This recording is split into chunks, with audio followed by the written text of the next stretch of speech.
열카. 안녕하십니까. 2판 4판 스포츠 토크 이광용의 열카 3. 이번 주에도 축구 이야기입니다. 샤신 레드제민 류블루와 함께 하겠습니다. 와. 야, 2주 연속으로 뵙는데 옷이 똑같아. 옷이 똑같아. 이거라도 뒤집어 입을 걸 그랬어요. 뭐 이렇게 길게 찍어? 예, 아니 근데 사실은 지난 시간에 저희가 영국의 수도를 대표하는 빨간 유니폼 입는 팀에 대한 얘기를 했잖아요. 옛날엔 그랬는데 지금은 왜 이래? 그땐 그랬지. 옛 영화를 그리워하는 대한민국의 수도 서울에도 그런 팀이 있네. 빨간색 유니폼 입고 있고 옛날엔 괜찮았는데 지금 순위가 몇 위? 저희 녹화 기준으로 이제 최하위죠. 네. 그런데 그 아스날과 여기서 조금 대비되는 팩트가 하나 있는데 뭐냐면 아스날은 3경기 한 상태고 오늘 지금 말씀드릴 그 팀은 27경기 한 상태입니다. 3경기와 27경기는 완전히 다른 차원의 얘기죠. 예. 네, 그러니까 위기라는 얘기입니다. 예. 네. 제가 뵌 것 중에 가장 발끈하셨어요. 지금. 예. 아, 감이 어디 동유왕이 아닌데. 아니 지금 뭐 런던도 있고 뭐 서울도 있다 뭐 그런 식으로 말씀하시는데 아니 잠깐만. 제가 말씀드린 건 팩트 아닙니까? 영국의 수도 런던, 대한민국의 수도 서울, 유니폼 빨간색. 틀린 게 뭐 있어요? 빨강이랑 또 검빨이랑은 또 좀 달라요. 하여튼 그렇다고요. 흰빨이랑 검빨이랑 아니 어찌됐건 네, 3경기 알겠습니다. 3라운드 한 팀과 27라운드 한 팀이 같은 상황이다라고 얘기할 수는 없다. 자, 2021 시즌 K리그 FC 서울을 한 줄로 평가한다면 류블루. 어떡하지? 총체적 난국입니다. 네. 아 근데 전에도 너무 많이 말해가지고요. 네. 네. FC 서울은 안타깝습니다.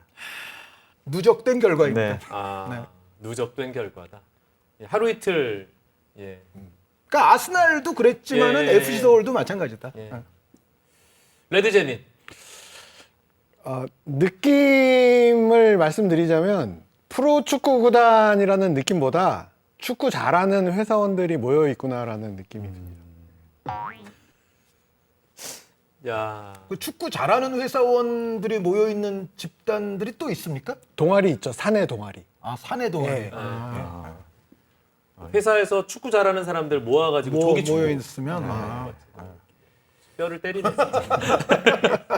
이게 악순환이 돌고 있는 것 같아요. 그러니까 감독을 바꿔도 쉽지 않고 그런데 이 감독이 지도해야 되는 선수들은 실력보다는 이름값이 좀 더 높은 선수단. 그러니까 그냥 보면 괜찮네 라고 하지만 말씀하신 대로 우리가 그라운드에서 보여주는 실력이라던가 27라운드까지 지금 증명된 거니까 그런 거 봤을 때는 이름값이 실력보다 좀 더 높다. 그리고 팀 내의 밸런스가 완전히 무너져 있어요. 그 포지션별로 이름값과는 또 별개로 포지션별로의 밸런스가 전혀 맞지 않는 선수단. 그러니까 이거는 이제 계획의 부재인 거죠.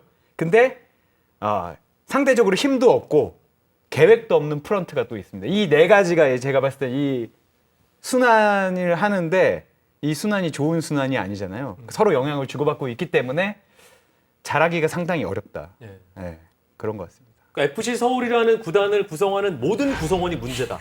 맞습니다. 예. 네. 그러니까 이거는 부정할 수가 없죠. 왜냐하면 현장 분위기를 제가 너무 떨어져 있으니까 갔는데 그러니까 성남전 이전에 있었던 전북과의 네. 홈경기 그 수년됐던 경기 말씀하시는 거죠? 네, 팬들이 오셨어요. 22세 이하 선수가 8명이었죠. 예. 그러니까 전체 18명 명단 중에 8명이었고 8명. 예.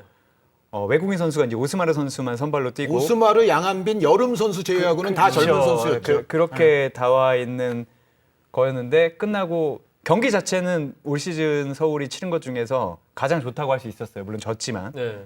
그거는 제가 봤을 때는 선수단의 그 실력 차이라고 볼 수 있고 근데 이제 팬들이 오셨는데 아무 말씀도 하지 않고 걸개를 들었는데 전 되게 크게 왔어요. 서울이 진짜 여기까지 왔구나. 여기까지 왔구나 했을 때 뭐 잘하는 분이 한 분도 없죠. 이건 누구도 못 비켜갈 것 같아요. 나는 아니야라고 할 수 있는 분이 단 하나도 없다. 네, 미안하지만. 네. 네. 모든 구성원이 문제다. 그렇죠. 근데, 네. 근데 사실 그 샤신이 얘기한 게 계속 그 안 좋은 게 누적된 결과다라는 네. 거잖아요. 네. 아니 누적된이라는 표현을 쓸 수밖에 없는 것이 서울이 지난 시즌에 몇 등이죠? 9등인가요? 9등했습니다. 9등이죠. 네. 그 전 시즌에 3등으로 반짝하는 듯 했지만 사실 뭐 4, 5, 6, 7등 등과 비교해 보면 차이가 그렇게 나는 3등이 아니었어요. 맞아요. 양강과는 확연히 차이가 나는 나머지 그룹에서 서울이 조금 승점이 좋았던 것 뿐이에요. 그 전에는 11등을 했었죠. 네. 그 승강 플레이오프는 저희 KBS에서 또 중계했던 사실은 기억도 1차전, 있는데 1차전에 부산의 퇴장 선수가 안 그 나왔으면 서울이 운이 좀 따랐죠. 네. 사실 2차전 저희가 중계했습니다만 그 내용으로 보더라도 부산이 뭐 밀리거나 전혀 그런 게 아니었거든요. 맞아요. 그러면은 1차전 결과가 굉장히 크게 작용해서 결국은 2차전까지 합계가 서울이 그대로 살아남는 게 됐잖아요. 그래서 최근에 서울은 냉정하게 말씀드리자면 아스날 제가 지난 시간에 그랬잖아요. 지금 사실 중위권이다. 서울도 사실 전체 평균 내자면 그냥 중하위권 정도. 아, 여기서 하자가 또 들어가네. 네, 그렇죠. 9등이면은 그거 하위권 아닙니까? 지금 저희 녹화 기준으로 12등인데 그거 당연히 하위권이고. 네. 근데 서울이 2016 시즌에 그때 전북이 문제가 생겨서 승점 10점 감점 당하면서 서울이 우승을 한 그 거잖아요. 경기도 저희가 중계했네요. 예. 네, 네. 그러니까 거기서 뭔가 착시가 온 게 아닌가라는 생각이 뭔가 평행 이론처럼 그런 생각도 한편 드네요. 저희 지난 편에 제가 딱 그렇게 얘기했어요. 2016년에 우승을 해서 완전히 그 뭐랄까요 세대 교체 혹은 판을 갈아야 될 상황에서 착시를 하게 된 거죠. 그때 제가 저희 옛날 편에 똑같이 얘기했습니다. 네. 그 뒤로 제가 써왔거든요. 2010, 2018, 2019, 2020, 2021 집에 프린터가 안 돼서 제가 손으로 영입 선수들을 네, 다 써왔는데 많이 영입했어요. 되게 많이 영입했어요. 근데 좋았던 선수가 정말 없습니다. 정말 없어요. 그러니까 한동안 좋았던 선수라고 한다면 2019년에 영입했던 알리바이프와 페치 선수가 한 6개월에서 7개월, 한때 네, 맞아요. 6개월에서 7개월 정도는 좋았는데 이 선수들도 전체적으로 놓고 보면 좋았냐라고 하면 아니거든요. 전체로 보면은 실패죠, 사실. 실패죠. 그러니까 2017년부터 2021년까지 2021년 아직 끝나진 않았지만 27라운드 현재 꼴등이니까요. 지금까지 영입한 선수가 거의 한 30명은 되는데 대성공 사례가 있어요? 없습니다. 대실패 사례는 많아요. 아 진짜 뭐 이거는 한두 명 말씀해 주시죠. 대표적인 실패 사례. 대실패 전 사례. 기억이 안 나서. 이름은 못 말하겠습니다. 아드리아노. 네, 아드리아노 대실패 인정. 대실패죠. 네. 그러니까 연봉만 많이 줬을 네, 거예요. 마우리뉴, 마우리뉴라는 선수가 그런 있었나요? 선수가 있었습니까? 칼레드, 네, 있었죠. 예, 네. 있었죠. 네. 네. 에반드로, 안델손 외국인 선수만 딱 계속 이름을 얘기해 보면 다 있는 듯 없는 듯한 예, 선수들이 그래. 많네요. 외국인 선수 네. 이름만 얘기하면 돼. 네. 우리나라 선수 얼굴 봐야 되니까 힘들어도. 마우리뉴, 칼레드, 코바, 에반드로, 알리바이프, 페시치, 오스마르 복귀엔 재계약. 오스마르는 제외입니다. 예, 오스마르는 네, 그래도 좀 아드리아노, 팔로세비치, 가브리엘, 체프만. 체프만 선수도 제외해야죠. 온 지 얼마 안 네. 되고 지금 또 부상인데. 네. 그러니까 오자마자 부상을 당하네요. 그 지동원 선수도 네. 그렇고. 그러니까 제가 계속 하는 거는 서울이 돈을 안 쓴 게 아니라 지금 내성이 떨어지고 맷집이 떨어지다 보니까 정말 중요한 시기에 지금은 조금 맞더라도 내일을 위한 영입을 하기보다는 지금 팬들의 여론을 잠재울 수 있는 영입들을 계속 해왔어요. 2016년 이후로. 그때부터 올라온 신인들이 좋은 성적을 냈느냐라고 하면 몇 명은 있긴 있어요. 뭐 김주성 선수도 있고 하지만 냉정하게 해서 다른 팀들에서 지금 올라와서 성적을 내는 선수도 잘했냐라고 하면 그것도 아니에요. 그러니까 서울이 2000년대 10년까지 아주 많은 우승을 못했지만 개념을 선도하는 건 있었거든요. 미래군이라고 해서 이청용, 기성용, 뭐 고요한, 고명진, 송진영 이런 선수를 데려와서 이 선수들의 성공률을 보면 50%가 넘어요. K리그에 100경기 다 넘게 뛰었을 거예요. 거의 다. 이런 선수들을 키워냈던 팀이고 2000년대 후반에는 기네슈 감독이 와서 한번 또 이 키워낸 선수들을 가지고 이 재료를 가지고 엄청난 축구를 했었고 우승컵은 많이 없지만 그리고 이제 성적을 거뒀던 거죠. 2010년대 초반에.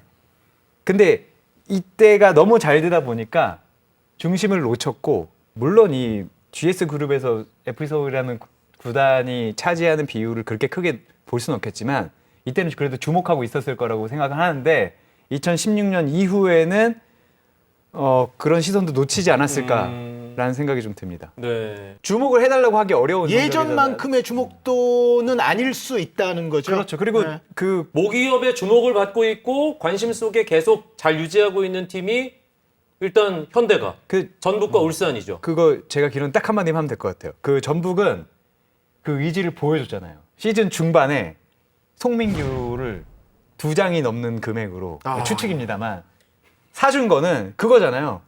회장님이 보고 있다. 딱 그거예요. 딴 게 아니에요. 나 관심 있어. 나 관심 있고 우승하길 바래. 이 목소리잖아요. 물론 이제 서울도 시즌 중반에 보여준 걸 보면 갑자기 좀 뭐 하네 라는 게 있지만 이 토대가 조금 다른 것도 있고 뭔가 전북이나 울산이나 지금 이제 소위 잘 나가는 팀들의 기존 영입 그리고 추가된 영입과 비교해 보면은 분명히 차이는 있죠. 예. 저 레드제민 너무 과묵하신 거 아니에요? 아까 흐뭇하게 절 쳐다보고 있어요. 이제 주인공이 등장.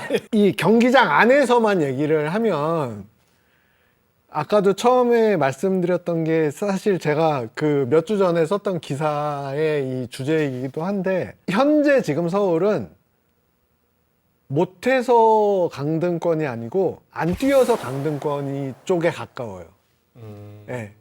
그러니까 지금 갖고 있는 스쿼드에 그러니까 예를 들어 가지고 객관적인 실력을 점수로 매긴다면 그 점수보다 월등히 낮아요. 지금 순위는.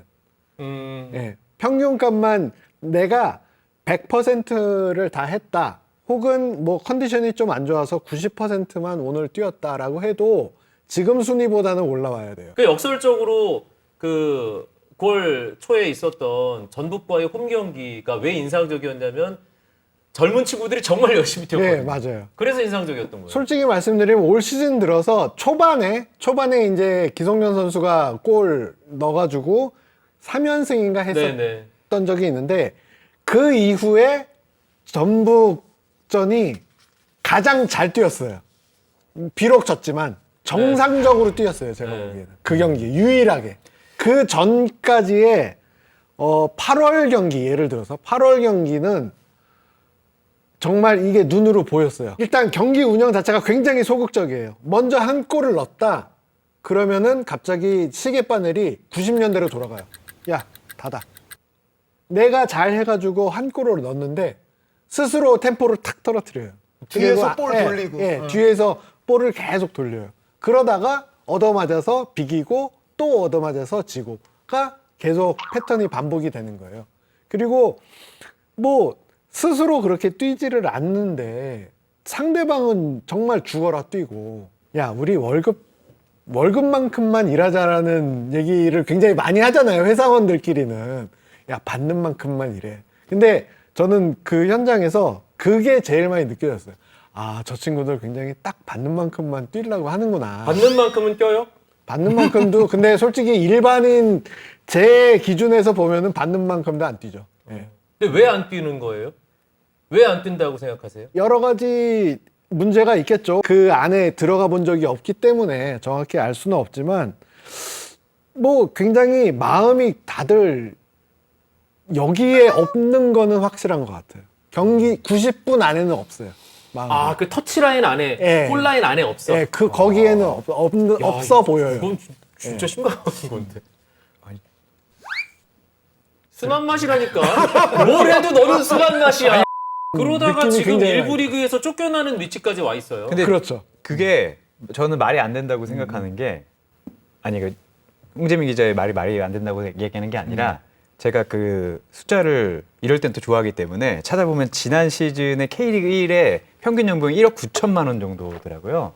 1억 9천만 원을 받고 그들의 나이 평균치를 구해보면 한 27, 8세가 나올 것 같습니다. 근데 27, 8세 연봉 1억 9천만 원을 받는 대한민국의 사람은 0.1%일 거예요.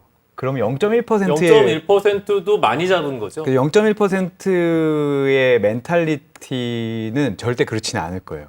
그 억대 연봉이라는 의미, 정말 2억이 다 되는, 물론 이제 전북전에 뛰었던 8명의 선수들은 그렇지는 않겠지만 그 평균 2억이라는 거의 의미가 얼마나 큰지, 이 사회에서 얼마나 크게 대접받고 있는지에 대한 생각이 그런 공감대가 많이 없어요. 물론 옆에 보이는 사람이 이제 뭐 20억 연봉자고 10억 연봉자라서 그럴 수는 있겠지만 제가 항상 했던 얘기 있거든요. 저랑 이제 친했던 선수들이 거의 다 은퇴했습니다. 그럼 나오면 제가 뭐 이렇게 알아치는 건 아니고 그 얘기는 해줘요. 저도 들었던 얘기고 나오면 엄청나게 추울 거다. 세상은 엄청나게 추울 것이다. 그 추운 게 하루 이틀 추운 게 아니라 2, 3년 엄청나게 추울 것이다. 지금 평생 추울 수도 있어요. 지금 전화 오거든요. 네.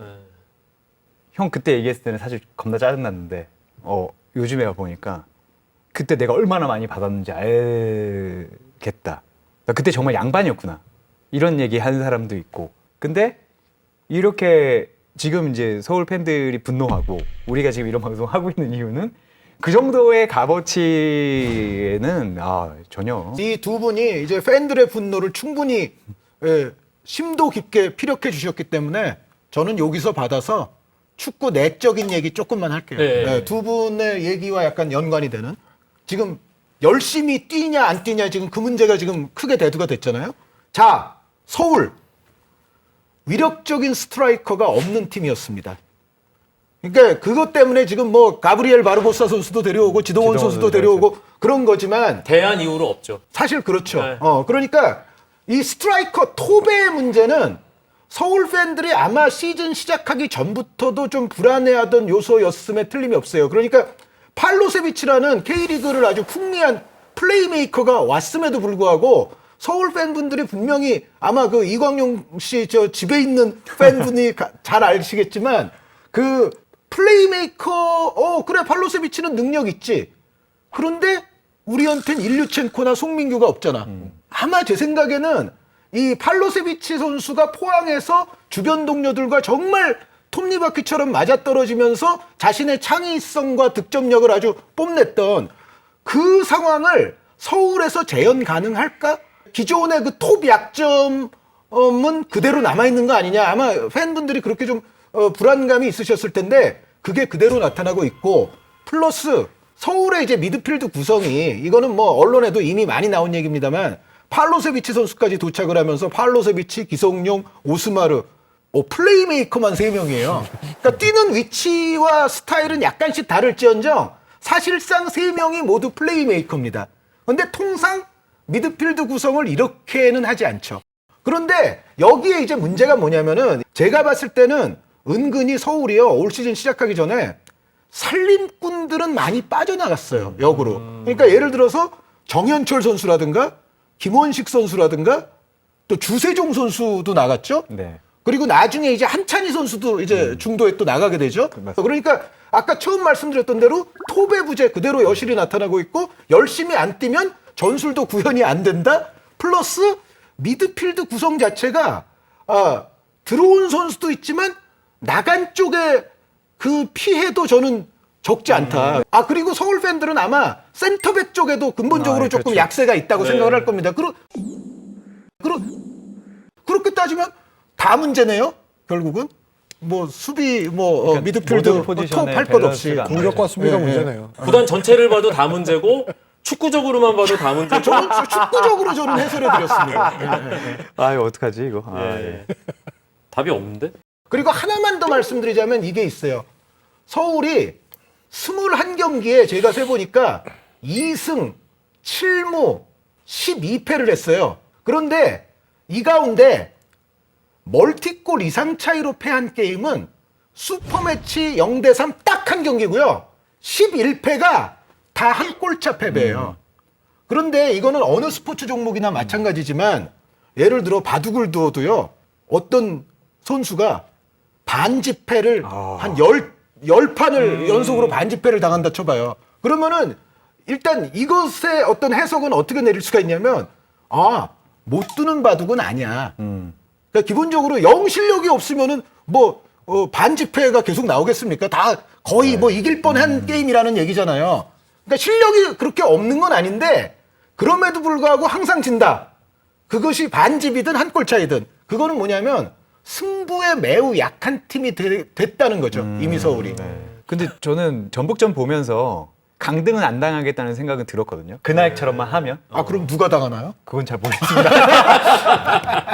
제가 이 질문 나올 줄 알았는데 그건 제가 모르겠습니다만. 누군가- 아니 이게 아니라 강등을 당할까 안 당할까. 그래 강등은 안 당할 것 같다. 그거 저 피 묻히고 가죠. 왜 안 당할 것 같아? 그렇게만 하면 된다. 저는 그 말씀하신 거 저도 그 계산해 봤거든요. 6골만 더 넣었으면 무승부 때 6골 더 넣었으면 12점이 들어가고요. 졌을 때 6골만 한 경기당 한 골 넣었으면 그럼 6점이잖아요. 이미 순위가 다릅니다. 6점이 올라가면 저 위에서 놀고 있겠네요. 위에서 놀고 있을 정도예요. 지금 사실은 서울만 지금 내려앉은 게 아니라 전북과 울산을 빼놓고는 그 밑에는 정말 다 혼전이에요. 정말 난전입니다. 네.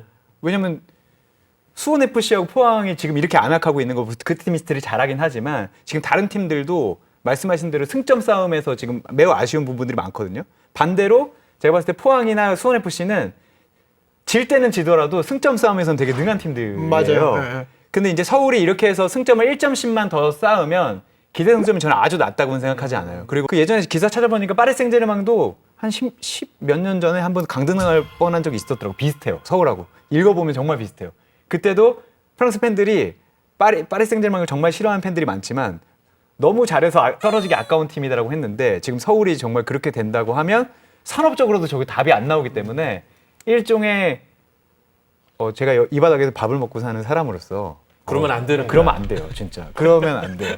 근데 그 지금 수도 서울 팀이라는 게 말로만 그게 아니라 그 의미와 무게감을 좀 느껴야 되고 그 27라운드 경기, 27라운드는 아니었지만 16라운드 수년 경기는 그걸 느낀 한 판이었던 것 같아요. 네. 강등의 위험성에 대해서는 그냥 짤막하게. 매 경기 전북전처럼 밀어붙이게 되면 그래도 살아날 수는 있지 않을까. 오산 소년단을 한번 믿고 맡겨봐야 된다. 아 그리고 네. 기성용, 팔로세비치 이런 선수들도 분명히 이제 교체 투입됐을 때 어떻게 보면 역할을 할 수 있죠. 네. 그러니까 앞선 그 젊은 후배들이 상대에 아주 힘을 빼놓고 그 다음에 이제 노련하고 테크닉이 좋은 선수들이 들어가서 또 창의적인 상황을 만들 수도 있으니까 그러니까 이거를 믹스시켜서 적절하게 활용하라는 얘기지 뭐 어린 선수들만으로 뛰면 강등 안 돼. 뭐 그렇게 얘기하는 건 아니에요. 근데 지금 강등 될 것 같아요? 안 될 것 같아요? 제가 그렇게 물어봤잖아요. 근데 강등되면 안 되는데 그렇게 하려면 이렇게 해야 돼가 답이야.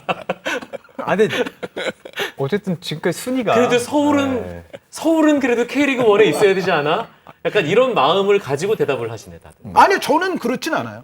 저는 아스날이 됐건 뭐 서울이 됐건 아니 뭐 못하면은 뭐 떨어지는 거지 뭐 어떻게 떨어져도 하겠어요. 첼시도 있고 웨스트햄도 있고 런던에 팀 많은데요. 토트넘도 있고. K리그는 이 큰 도시에 서울 더비가 생기지 않습니까? 그럼 2부에서요. 네. 저 말을 자, 그만하겠습니다. 레드재민. 2021 시즌 FC 서울 강등의 위험성 어떻게 봅니까? 반반이라고 봅니다. 현재. 왜냐하면 근데 말씀드려야 될 게 전북전이 만약에 거기서도 그 전 경기력이 나와서 참패를 했다. 그러면 저는 이 대답을 강등 당할 것 같습니다라고 얘기했을 것 같아요. 근데 그 전북전 그거 하나 때문에 잘하면 살아남을 수도 있겠다라는 생각이 그 경기로 인해서 생겼어요. 네. 그러면 해법이 뭐 대충 나왔네요. 전북전처럼만 하면 된다. 아니 그렇게 하면 누구도 쉽게 못 볼 것 같아요. 저렇게 달려들고 그리고 말씀하신 대로 그 뒤에 팔로세비치, 뭐 기성용 이제 뭐 회복된다, 뭐 나상호도 나올 수 지동원 있고, 선수 지동원도 있고. 나올 수 있고, 가브리엘 바르보사라는 엄청난 공중 제어권을 가진 선수가 진짜 무섭더라고요. 이 공중볼. 그러니까 처리하는 무조건 뭐 젊은 선수 선발 뭐 선배 뭐 교체 뭐 이게 아니라 적절하게 믹스만 잘 시켜서 그 어떤 투혼이나 활동량 그것만 네. 적절하게 유지를 시킬 수 있으면 잘할 수 있다는 거죠. 네. 근데 진짜 짧게 덧붙이자면은 정말 비관적으로 지금까지 말했던 이런 모든 문제를 종합 검토했을 때 올 시즌 만약에 살아났다. 우리가 말했던 문제가 나아질까? 라는 근데 생각이 들었어요. 그래서 하나가 제가. 더 필요해요. 네. 구단이 아니라 그룹 차원에서 뭐 누구를 뭐 이렇게 하는 게 아니라 계획을 짜야 된다고 생각합니다. 지금 이 순간부터 살아남는 거를 가정하고. FC 서울이라는 팀이 앞으로는 어떤 식으로 근데 운영이 돼야 네. 할 것인가에 그러니까 대해서. 축구가 어떻게 될지 모르고 대팍에서 그 많은 팬들이 그렇게 즐거워할지 누가 예상했겠어요. 저도 예상 절대 못했고. 근데 심지어 갔다 왔잖아요. 정말 대단한 걸 보고 대구에서 이런 일이 일어날 정도면 서울도 뭔가 기름만 부으면 뭔가 일어날 수 있는 가장 큰 도시인데 하지만 기름을 너무 많이 부어야 돼. 아니에요. 그렇다고 생각하지 그래? 그러진 않습니다. 않아요? 제대로 부으면 됩니다. 제대로 부으면 되고 이 땜질 좀 하고 이렇게 하면 되는데 어렵겠죠. 근데 그러면 그걸로 설득을 해야죠. 그걸 설득함과 동시에 구단에서 설득함과 동시에 우리도 바뀔 준비가 되어 있어야 되고 이렇게 하시면 즐거울 겁니다라는 거를 설득할 수 있는 게 이제 저는 프런트 단장이나 사장님이 하실 일이고 선수들은 열심히 뛰고 지금 프런트가 그걸 할 수 있습니까? 저는 못한다고는 보진 않아요. 근데 다만 살아남았다고 칭찬받을 수는 없죠. 그런 걸 해야 될 것 같아요. 우리가 지금 안 됐다는 거에서 출발을 해서 근데 저는 개선의 여지는 분명히 있다고 생각하거든요. 개선하지 못하는 거는 저 없다고 생각을 하고 뭐 이렇게 다 나가 막 이런 거는 저는 사실 말도 안 된다고 생각해요. 그럼 또 주체가 없어지니까. 지금 써 있는 답이 오답이라는 걸 인정을 하고 다 지우고 문제를 다시 푸는 그게 필요하다는 거죠. 그저 지나가기를 바라면 안 될 것 같습니다. 지나가면 안 되고 요번만 모면하면 또 네. 이제 계속 그냥 그렇죠. 원래대로 살 수 있어. 뭐 원래대로 그런 그거- 정신은 안 된다는 거죠. 그거는 안 되죠. 그러면은 나중에 정말 힘들어질 것 같아요. 네. 나중에. 아까 레드가 말씀하신 것도 그거 같아요. 요번에만 모면하면 또 그냥 갈 수 있어. 예. 대한민국을 대표하는 도시의 유일한 K리그 1부 리그 팀입니다. FC 서울. 지금 이 상태면 절대 안 돼요. 그렇죠? 네. 예. 자, 달라지기 위해서 뭐가 필요한지 마지막 한 줄의 제언으로 마무리하도록 하겠습니다. 유불. 제가 오늘 구단주님에게 많이 말씀드리는데 감히 구단주님께서 크게 신경을 쓰실 필요는 없지만 강력한 사장을 내려 보내주셔야 된다고 생각합니다. 그러니까 그게 힘을 실는 거예요. 그러니까 다른 거 신경 안 쓰셔도 되고 알아서 잘할 수 있는 강력한 사람을 내려 보내시는 게 팀에도 좋고 구단에도 좋고 선수단에도 좋고 모두가 좋을 것 같습니다. 굳이 상주 사장이 아니어도 된다고 생각해요. FC 서울 정도의 구단이면 상주 비상주가 저는 크게 문제라고 생각하지는 않고 의사결정을 할 때 이거에 대해서 잘 설명할 수 있고 관철시킬 수 있는 사람. 뭔가 서울 FC 서울이라는 구단의 입장에서 그룹 수뇌부에게 얘기를 할 수 있는 사람. 저는 양쪽으로라고 생각해요. 아. 양쪽으로. 구단 구성원들에게도 설득을 해야죠. 이래서 이렇게 해야 된다.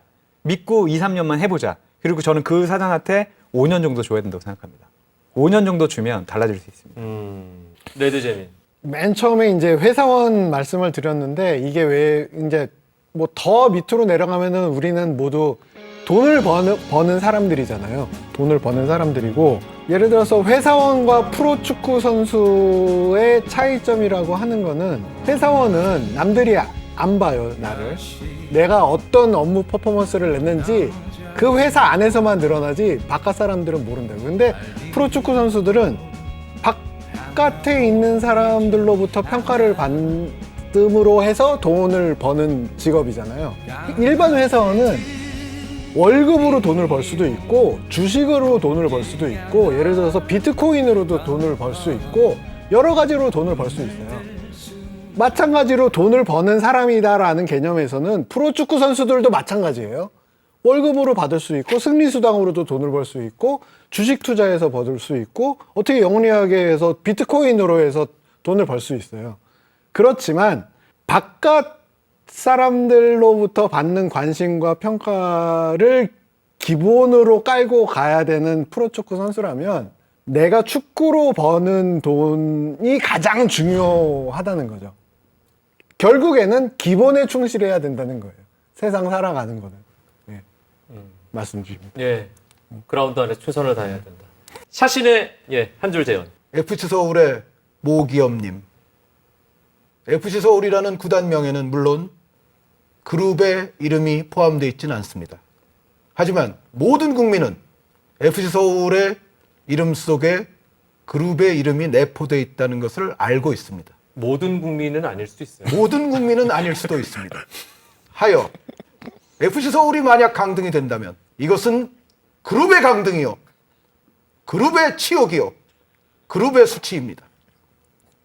모기업님, 이 점을 간과하지 말아주셨으면 좋겠습니다. 1등 기업 돼야 되지 않겠습니까? 그라운드에서도 잘합시다. 감사합니다. 박수 쳐야겠다. 지금까지 기호 1번 경선 후보 기호 1번 지난 시간에 이어서 이번 시간에도 수도 서울을 연고로 하는 빨간색 유니폼 입은 팀에 대한 이야기를 했는데요. 예. 저희 오늘 좀 간절한 마음을 담아서 했습니다. 여러분, 그냥 리그 팬 여러분들, 그냥 타팀 팬도 좋습니다. 서울 팬 여러분들도 뭐 당연히 예, 환영하고요. 무엇이 필요한가 댓글로 적극 참여해 주시기 바랍니다. 추석 연휴 잘 보내시고요. 예, 축구는 계속되어야 됩니다. 자신 레즈레민 류블리였습니다. 고맙습니다.